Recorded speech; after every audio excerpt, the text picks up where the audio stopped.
Nonetheless, it's Wednesday and we're going to be focusing on what women are doing to challenge the core, especially in a sector that means you and I get to survive. We're talking about the agriculture sector. If you do not have food on the table, well, you might as well perish. There are those who believe either you live to eat or live to eat or eat to live.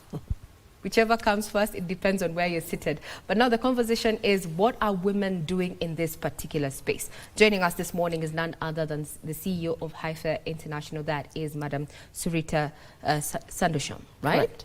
Thank you, I got that right. I was worried about that particular pronunciation. Thank you for making time to join us this morning. Now, we've already had the statistics. We have seen what is happening is that the agriculture sector is shifting quite fast, you know, from traditional smallholder to tech-driven business. So what makes this particular moment, you know, a turning point for Kenya's food and farming scope? So thank you for inviting me here today. And at Heifer International, we work to end hunger, poverty, while caring for the earth. And we are in 9 countries here on the African continent. We've been here for 50 years. And we work with smallholder farmer families. And about 60% of our farmers are women. And their participation cannot be thought of as an afterthought. They are part of the food system, they are producers. And the way that Heifer works with them is to not think about them as beneficiaries, but as partners to become producers, to in fact have an impact on the food system. So when you think about engaging with them, empowering them, creating agency, and making sure that their agri-businesses, which is through value chains, either livestock or crops, and thinking about climate smart practices, you will see that they're, in supporting them, the yields will increase by 30%. Wow. And our job is to ensure that we are focusing on reducing structural barriers, thinking about the cultural barriers that women face, and we're also making sure that we're focusing on youth who grow up on these farms where their families don't want them to be part of the farming communities. But the way that we approach youth and to think about them as a dividend for the population in the countries that they live in is to think about technology and to utilize their innovation and their creativity around technology. All right. Before we bring in the question about the youth, let's go back to those issues that you have highlighted. The structural and cultural barriers that keep women from fully taking their place in the agriculture value chain. In your years of operations, what has changed, you know, in the last 10 years that we have been pushing for affirmative action across all sectors? So we've been in existence for over 80 years, and it's been a really hard slog to put and ensure that women are not thought of as an afterthought. And the structural barriers are about land rights, they're about access to finance and credit, the kinds of things that, you know, men are privileged to get, right? And what we've been able to show with our partners like FAO and other UN agencies and local communities who do research on women is if you put them in the center, productivity will increase. And that's what we can show in all of the countries that we're in. We work with women in Senegal, we work with women in Kenya, in Rwanda, and you just have to provide them with their assets. They change their assets into profitability through their value chains. And what happens is they secure you know, an ecosystem for their families, and they are seen as producers. The issue about the cultural norms is to get people to understand that they're not beneficiaries. They're architects of the agricultural you know, global system. And we understand that 40% of women make up the labor force in the globe. And so focusing on them, making sure that they're in the center, providing them with the ecosystem, the support of the ecosystem, which at the end of the day, right, you have to recognize it's about access to finance, it's about technical knowledge, it's about mentoring, it's about networking, and it's about ensuring that they have agency and voice, and they get into leadership roles that will impact agricultural policies. And what we know is these policies have to be women-friendly. And the only way they can be women-friendly is if you actually pay attention to them. If you focus on the women. Correct. Right.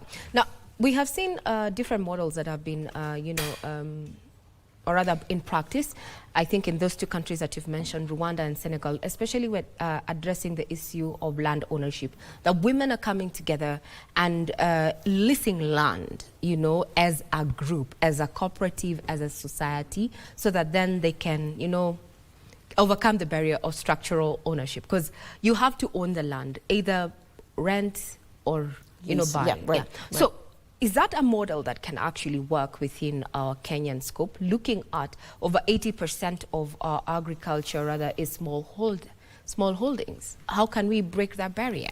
It is working. Uh-huh. So we have a partnership with the government. We have programs here that focus on livestock marketing and resilience. Mm-hmm. It's focusing on livestock, horticulture, and other value chains.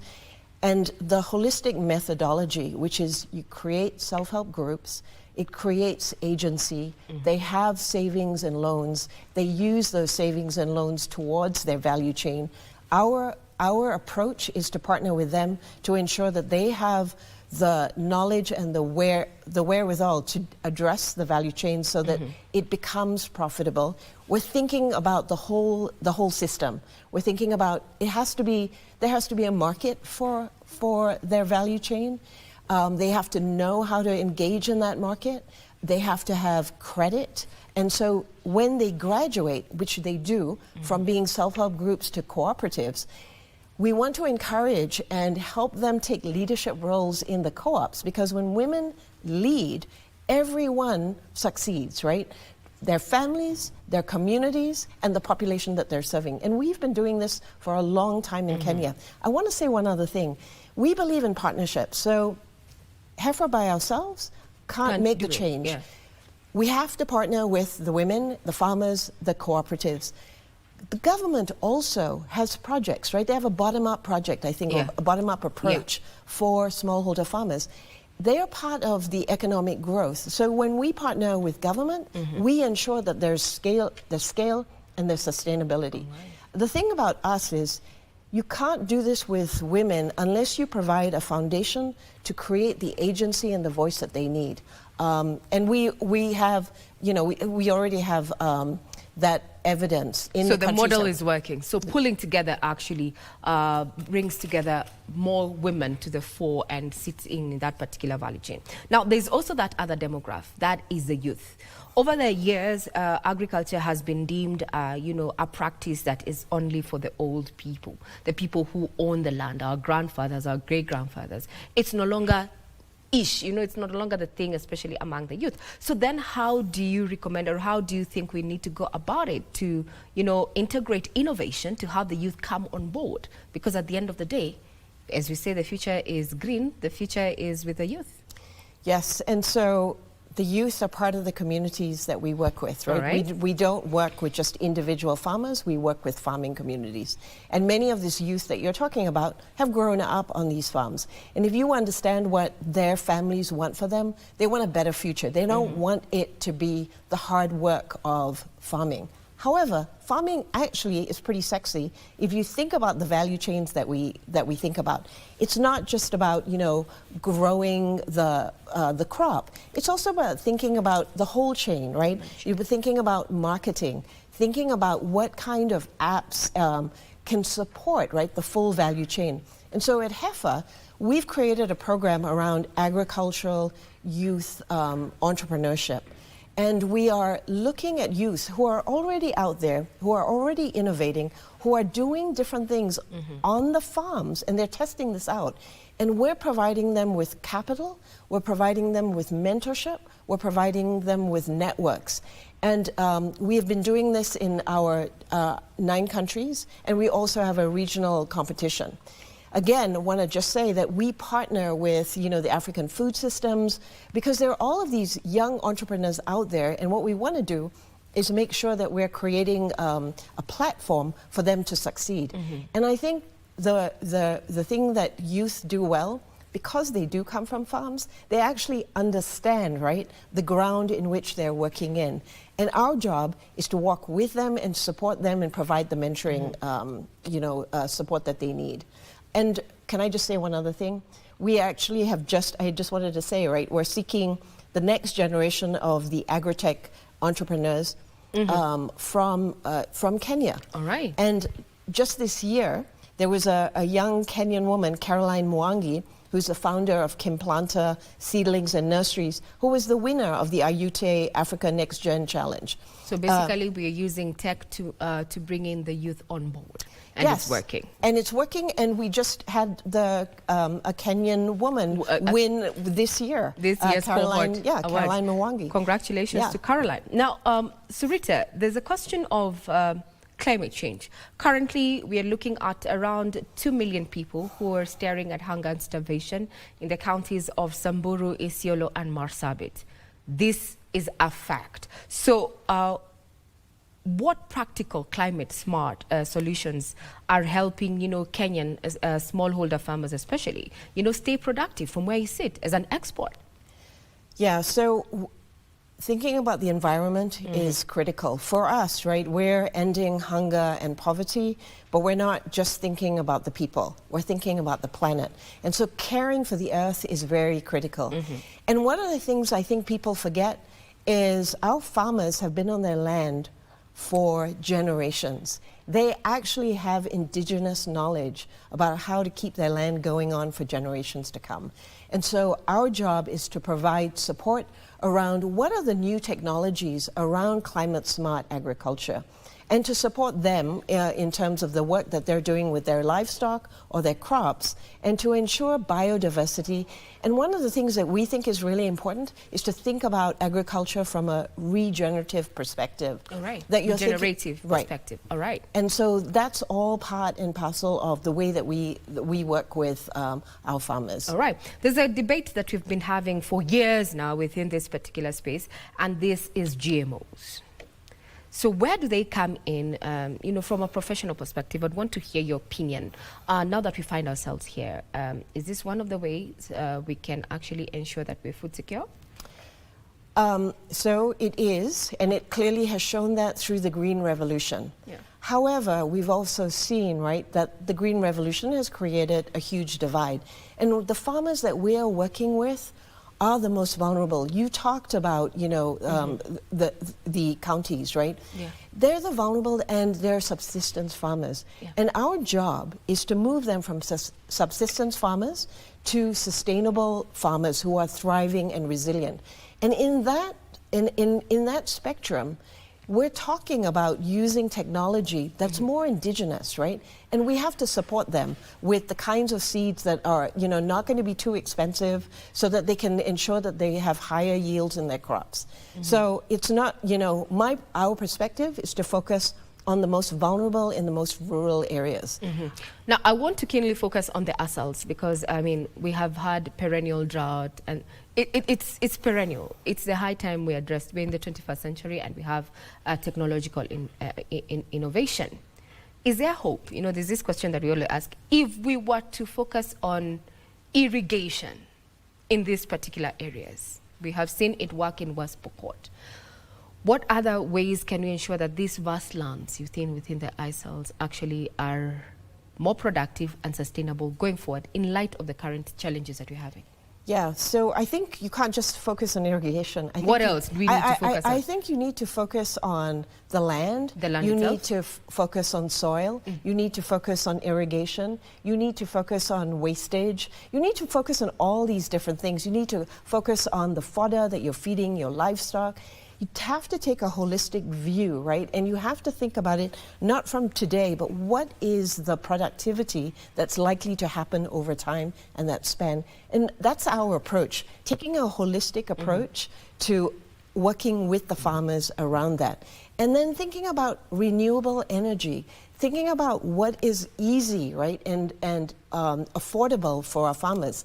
The other thing is insurance is really important. The question of insurance, we've seen a couple of livestock farmers or herders have lost quite the vast number of animals during this drought season, and yet insurance remains, you know, something that we don't like to touch, we don't like to talk about it. It looks so alien, but we only think about it when we're staring at losses. Right. Yeah. And so I think how do you change that? Well, so I think that's the issue. That's the problem. Thinking about it when it happens. Yeah. And so for us, if you take a holistic approach, you're thinking that through, and you know these things are going to happen, right? Because of climate change, because of these kinds of shocks. So our approach is we've got to think about how do our farming families remain resilient and how do they thrive.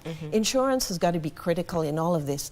Affordability is a huge issue. So if you think about the self-help groups graduating into cooperatives, the co-ops, right, are supporting their members. And that will help, right, in that story about the livestock. If you're part of a co-op that has an excellent governance leadership, you're actually thinking this through for your membership.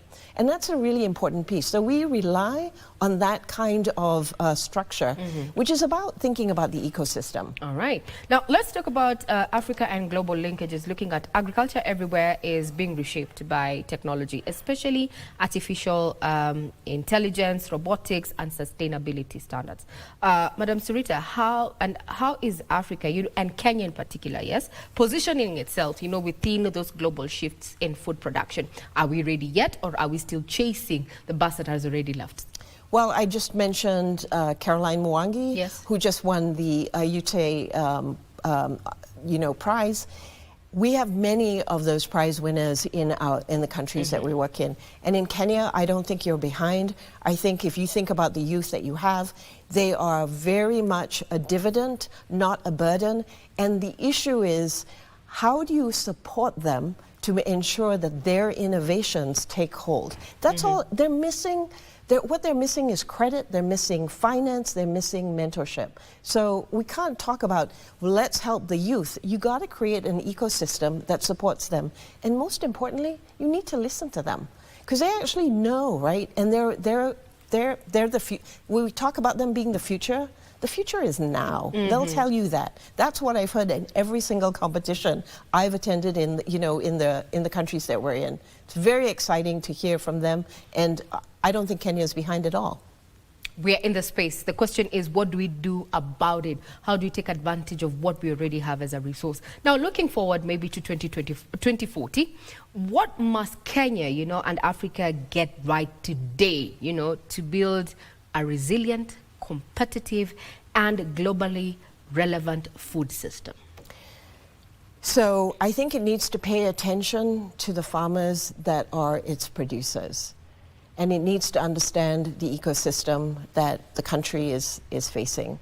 And I'm only talking about it from, the fact that we are an INGO, right, that's been around 81 years, working in 19 countries. And what we've realized is that if you can provide a platform for our farmers to have a voice in the agricultural policies so that they're part of the economic driver with the government, it will change things. You can't see them as beneficiaries. You have to see them as participants. And that is happening in pockets. And I think the government is very keen on, engaging. So I think for us, working very closely with the government and other private sector and other INGOs and other multilaterals in the space, the World Bank's got something out right now on AgriConnect. They're looking at creating more jobs, right? But they recognize they have to start with smallholder farmer families. And so partnering with organizations like us, other local organizations in Kenya, working with the government, you're set for 2040. Working but you've got ground up. Ground up, now, focusing on the farmers though, and listening to them. There was a project that the government had laid out, I think, in the last financial year, and this was the subsidy program.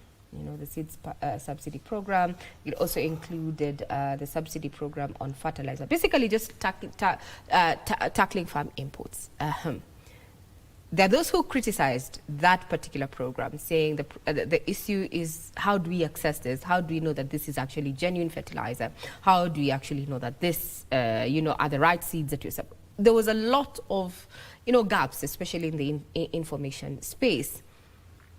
As a person, or rather as an entity within this particular value chain, such programs, would they change, the way we look at matters of food systems? And also thinking that right now we do not have extension services. They're no longer part of the national government. They have been left to the counties and it does not exist. That is the kind of ecosystem I'm sure that you're dealing with. How do we address that as we bring this to a close? Well, again, I think that it's interesting you talk about the fact that there's no extension system. Think about the jobs that extension systems create. Yeah. Who would step into those extension systems? Young people, right, who have knowledge about the kind of inputs for the farming communities. I think, to me, right, it's not, farmers need to make decisions. They should have choice. And extension systems can be created by local communities. And how have they survived so far? And so if we think about bringing all of the partners who are in that landscape together, we can ensure, right, that it will lead to the productivity, it will lead to farmers being more resilient and thriving in this kind of climate, which is full of shocks. But it will also lead to ensuring that there's no issues around food food insecurity. And so we think that that's the way to partner. All right. Very well said. We bring this to a close. The conversation and the word, or rather what I've heard from our guest this morning, who's none other than the CEO of Heifer International, that is Surita Sandosham, is that we need to work together, not in silos, but to create synergies all the way from the ground. That is the smallholder farmer, to include the government as well as other non-government organizations that are working with the farmers on ground. And the future is tech, and women also need to be part of this particular conversation. That farmers, especially women, are not just beneficiaries, but they're also part and parcel of the production value chain. This brings us to a close this morning when we talk about women challenging the status quo. And as they say, would want to say this, the future is female, isn't it? It is. Thank you very much, Regina. You're most welcome. I'll leave in the capable hands of my colleague Victor Lot to take you through the rest of the programming. Do keep it right here. We appreciate your feedback. Get us on X at KBC Channel 1.